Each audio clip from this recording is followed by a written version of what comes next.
Da, suntem live. Am impresia că l-am invitat și pe domnul Berceanu să vadă cum arată zona asta pe care a controlat-o garda de mediu Ialomița pe data de 5/7. Și ca să pot să-l invit pe domnul Berceanu să participe live la filmarea asta, a fost nevoie să postez pe profilul meu. Ce să postez? Mizerii. Cred că o să-mi închidă Facebook-ul profilul de la atâtea mizerii care le postez eu. Domnule primar, tu nu ai înțeles.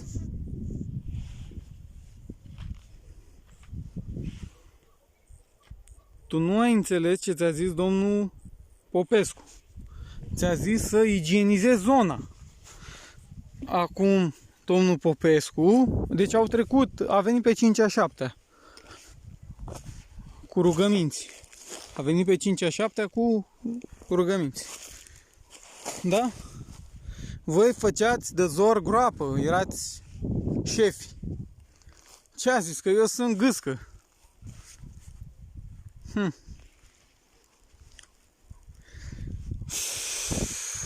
Da, o să îl rog pe domnul Popescu să vină și în momentul ăsta o să sancționeze, că eu știu cât a fost și ce sancțiuni s-au dat și cu privire la firma care făcea escavări și cu privire la primărie. Deci a dat pentru zona asta și pentru zona aia care este înspre Orezu acolo, a dat o sancțiune de tot râsul. Domnul Popescu, trebuie să vii, să vezi și tu astea, o să-ți dau locație frumos, că tu ești prietenul meu acum. O să vii și o să sancționezi pentru nerespectarea măsurilor impuse. Ce a zis voi să igienizeze. Dar fii atent ce-ți fac, că tu nu reușești să vezi tot ce e aici. Și eu, ca să-ți dau locația, eu te duc eu unde știu eu că trebuie să te duc. Că poate le vezi și pe astea între timp, așa când vii, poate le vezi și pe astea înspre locația aia unde te duc eu. Ia uite dezastru aici. Bă, nu era. Când ai venit tu, atunci nu era. Nu era în felul ăsta. Eu nu discut. Nu era în felul ăsta. Uite fulgi. Uite fulgi, Popescule. Uf.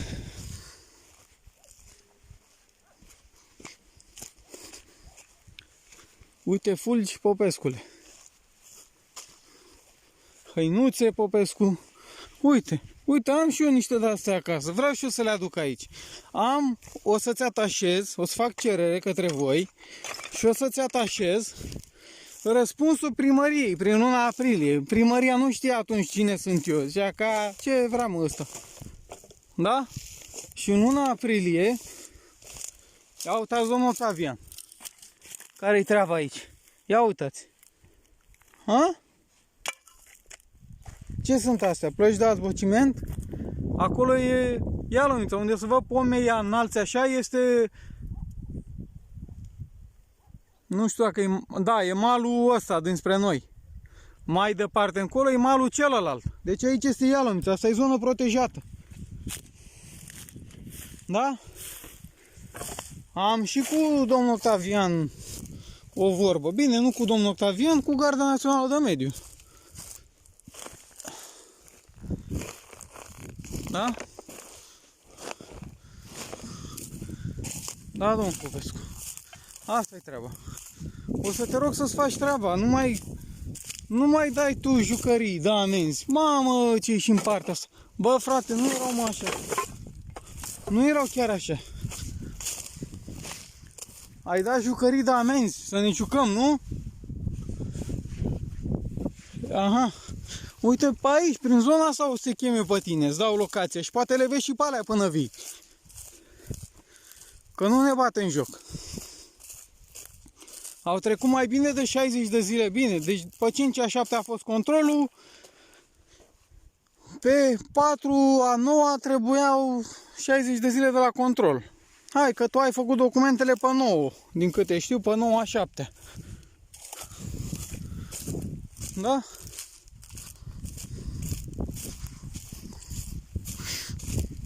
Deci 9/7, 8/9.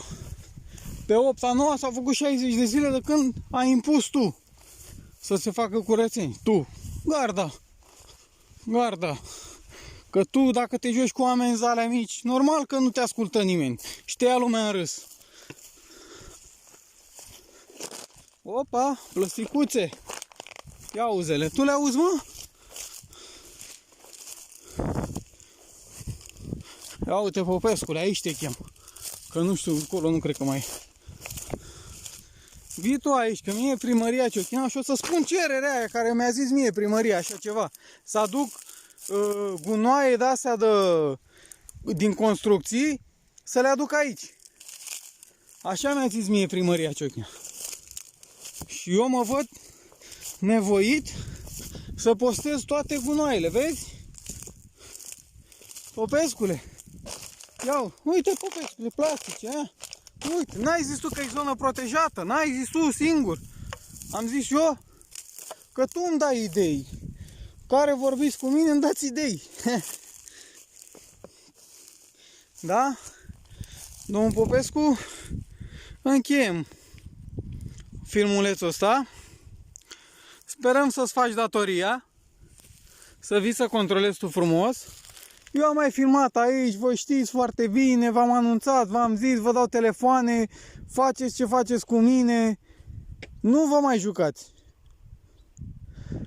Aici, locul ăsta a fost un heleșteu. La un moment dat, poate, cu siguranță în 2024. Din 2024 încolo, când va veni altcineva la conducere, deci când o să plece cuplu Căpușă, aici în zona asta se va da unui investitor privat să facă heleșteu aici, să fie baltă,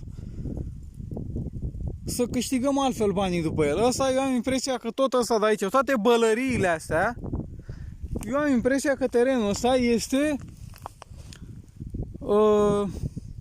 cum îi zicem, pentru crescătorii de animale, cum se numește? Pășune.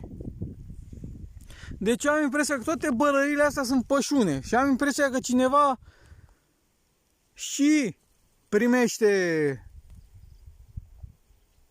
fonduri europene, cum să numește, subvenție pentru pășune aici. În halul ăsta pășune.